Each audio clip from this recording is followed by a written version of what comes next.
vaatasin teadmikkust oma esimese kliendi tulemusi siin. Ja mõtlesin, et jagan, et miks ma arvan, et neil läheb nii, nagu neil läheb, ehk hästi.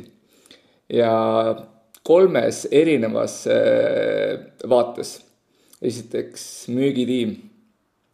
Puhtalt võetakse tööle suhtumise pealt. Et müügiskilliga me saame tegeleda. Siis müügitaktika on selgelt rohkem proaktiivsuse peale kui varem.